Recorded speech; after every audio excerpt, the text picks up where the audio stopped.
Welcome back. If you're just joining us, you're watching the news at 10, broadcasting live on Channels Television. A reminder of our major stories.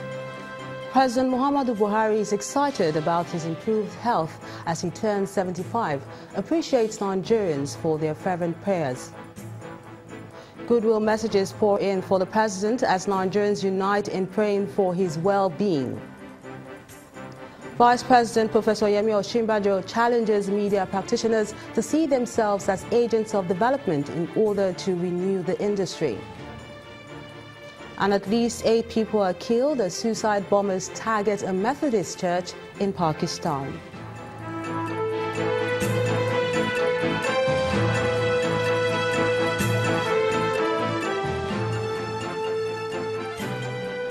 For more on our top stories and others, please visit our website. It's channelstv.com and on youtube.com/channelsweb.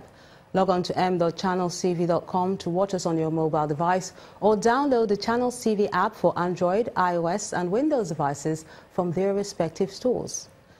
The Channels TV and Channels 24 app will give you access to news and updates. You also have the Eyewitness feature, with which you can share those pictures, videos or news of happenings around you. Just install the app, then tap and swipe to reveal the menu and follow the instructions. And talking about pictures, here are some of them you sent into our Eyewitness portal. We begin with this one from Sokoto State. It's showing men of the Federal Road Safety Corps arresting motorists for overloading. Our Eyewitness reporter commends the agency and wants them to do more, especially during this festive season, to check the activities of road rule violators. Our next set of images come from Magboro in Ogun State, showing people whom, according to our Eyewitness reporter, are protesting against an alleged disconnection without notice and load shedding by men of the Ibadan Electricity Distribution Company. The protesters are also asking for prepaid meters to be installed in their area. Until on par, we have this image from Ikorodu Satellite Town Phase 1 and 2 here in Lagos, showing this transformer, which according to our Eyewitness reporter was bored through communal effort. Our Eyewitness reporter says aside from this transformer, resident bought 1,000 electricity poles and he wants men of the Ikeja Electricity Distribution Company to power them. And finally is this image from Oshodi on the bridge, still in Lagos State, showing people whom our Eyewitness reporter says are stranded passengers. They're waiting for the BRT bus. He says these people had to wait for hours before they found their way out, and he wants the state government to do something more in the area of transportation. We thank you so much for sending in those pictures, and we do encourage you to keep them coming. Let's move to Borno State now, where 4 people have been confirmed dead in an attack on a convoy of the World Food Programme in Ngala on Saturday. Confirming the incident, the agency's spokesperson told Channels Television that the convoy, escorted by the military, came under attack while taking food to internally displaced persons in Ngala. The Socio-Economic Rights and Accountability Project, SERAP, is asking the president to explain the federal government's recent decision to withdraw $1 billion from the excess crude account for the fight against insurgency in the northeast. SERAP says that it is important for Nigerians to know, especially with the declaration by authorities that the anti-insurgency war has ended and that the Boko Haram terror group has been defeated.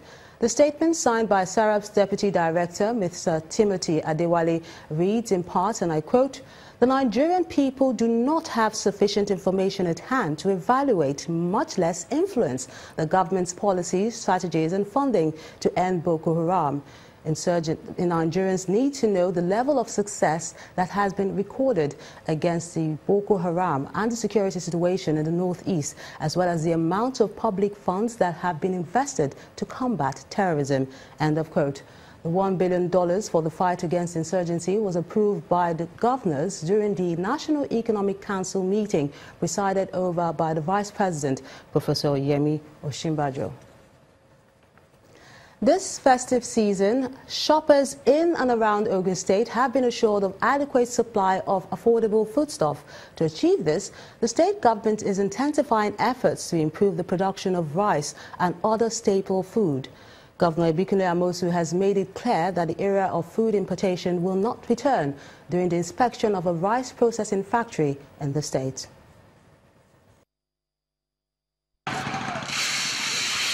Rice, a staple food in Nigeria, and as such in high demand.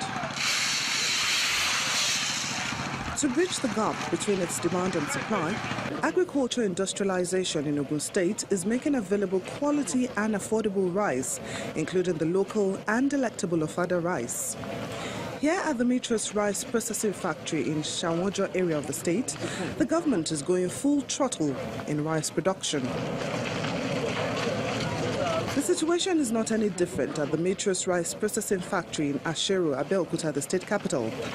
Production is in with large capacity to cater for the growing number of consumers. Our own very homegrown Ofada rice is extremely nutritious, wholesome, delicious, and has very important health benefits. And we know that Ofada really belongs on the national stage and the world stage. And what we're doing is really showcasing to the world the richness of what we have in Ogun State. Governor Ebikule Amosu is assuring citizens that their demands will be met. It is for our people here. Anybody that wants to buy rice, the area of smuggling going to buy this is over.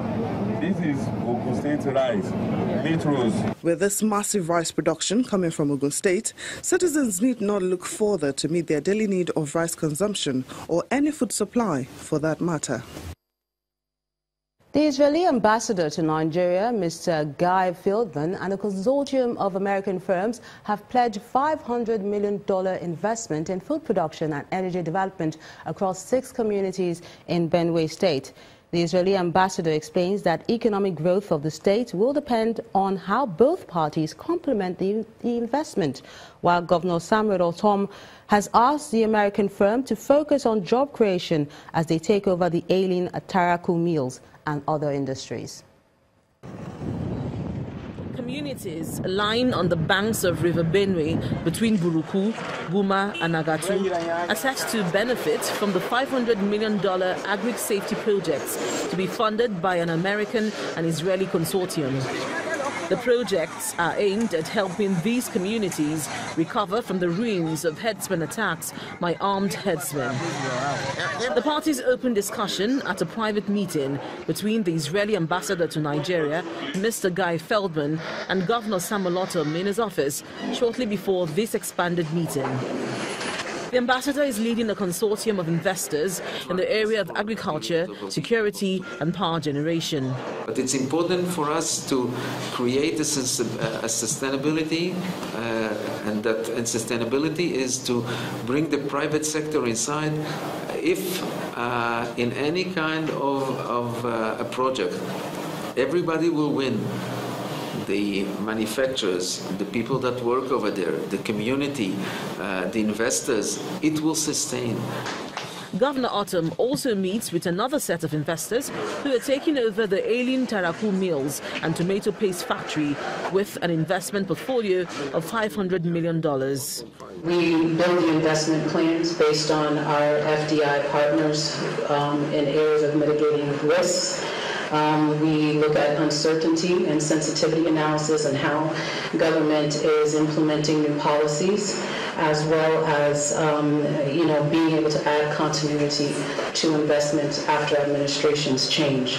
The value chain of each of these industries, the opportunities that are there are numerous, and we believe that this will go a long way to help us. The lead investor speaks on the impact of the partnership on the state economy. For the benefit, we're going to employ the youths.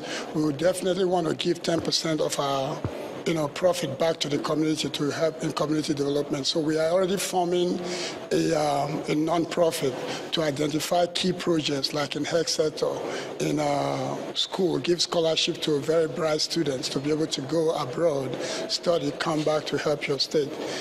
After these technical meetings, the governor and the various investors inspect some of the products on exhibition ahead of a 2-day expanded business community interactive meeting. To politics now. The 2019 presidential elections may not be business as usual, especially with the emergence of some newcomers to the scene. Nigeria now has 67 political parties after 21 new parties were registered last week by the Independent National Electoral Commission, INEC. These parties are ready to pose a big political fight come 2019. One of the new parties, the Abundant Renewal Party, believes data will make a big difference in the elections, while the ANRP chairman, Mr. Tope Fasua, and the chairman of the National Conscience Party, Mr. Yunusa Tanko, who were guests on our political program Sunday Politics, discussed the multi-party system and the 2019 elections. You know, Nigerians are actually waiting for a third option. Oh, but tell me if Nigerians are not really tired of this. You know what I mean? We believe that this country is not supposed to be where it is right now. I mean, we're talking about a country where our citizens are running across the Sahara, dying in the Mediterranean, a country with perhaps the highest poverty ratio in the world. You know, and by next year, we're built to overtake even India in terms of the sheer number of poor people in the world. Now, the point is, do we continue to complain, or do we try and organize ourselves and do something about this? And we decided to do the latter. And our currency is data, because we need the data. We want to get in touch with the grassroots, right? So we're not one of those parties that are created for someone who believes he's a superstar to come and be a president. No. So we've got to go right there. That increases our level of work, our amount of work. But you see, with 27,000, 28,000 and growing, you know that we're serious. Taking a look at the fact that now, at a point we had about 46 political parties, now we are going to have 67 political parties.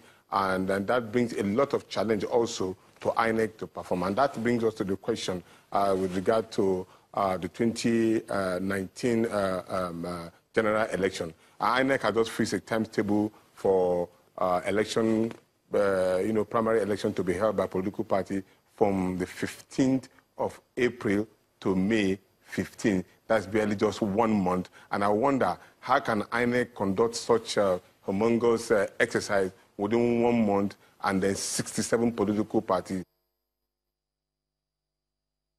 When the news at 10 returns, the third edition of the Fiesta Flavors holds in Lagos as First Bank renews its commitment to developing the agricultural value chain. That's after the break. Stay with us.